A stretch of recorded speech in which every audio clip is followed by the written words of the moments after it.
Des mots, des couleurs, des typographies pour poser la question du genre dans les jeux et les vêtements des enfants.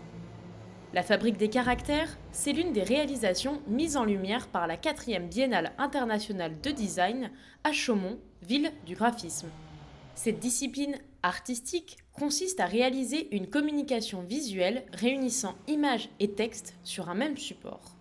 Pour le grand retour de cet événement qui revient tous les 2 ans, plus de 100 artistes présentent leurs œuvres dans 6 expositions différentes. Pour nous, ce qui compte beaucoup, c'est justement de susciter cette rencontre, de que les familles rencontrent les graphistes et leur création via les ateliers le week-end, que les curieux viennent assister aux conférences, découvrir quelque chose, bien sûr rencontrer les graphistes de la Biennale dans les expositions. Voilà, donc c'est tout cet esprit qu'on attendait depuis 4 ans qui est vraiment l'élément, je pense, le plus enthousiasmant de cette édition. La Biennale, c'est aussi des ateliers pratiques, des conférences ou encore des cours de design.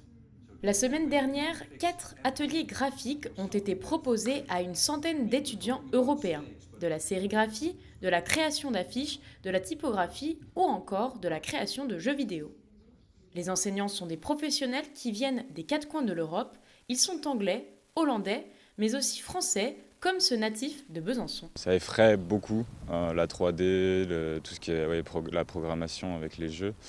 Et donc voilà, c'était l'idée de, en quelques jours, pouvoir leur faire par groupe créer un petit jeu qui est ce qu'on appelle un endless runner, donc c'est un jeu infini où l'idée est d'aller le plus loin possible sans taper un mur. Plutôt original, le cours de Guillaume Roux a été pris d'assaut par des étudiants en graphisme qui ont fait le déplacement spécialement pour cet atelier. Moi, ce qui me plaît, c'est de toucher un peu à des choses que j'ai pas l'habitude de faire dans mes études, c'est-à-dire beaucoup plus de numérique et d'avoir un projet qui est vraiment innovant parce que dans le processus que nous a expliqué Guillaume, en fait, il utilise ces logiciels pour pouvoir faire de la 3D plus facilement. Donc on touche à la fois à du codage, à du jeu vidéo et à de la 3D. Et moi, c'est ça qui m'intéressait, d'avoir un peu ce côté prolifique et pluridisciplinaire qui sont des choses que j'ai pas l'habitude de faire du tout. C'est quand même un workshop d'1 semaine, donc se dire qu'on est capable de le faire en 1 semaine, je trouve ça assez incroyable. Parce que justement, moi, ça me paraissait hors de portée, plus maintenant. Donc belle victoire, belle avancée. Lors de cette biennale, un concours d'affiches publicitaires est également organisé. Cette année, plus de 1700 artistes ont candidaté et 100 créations ont été sélectionnées pour être exposées.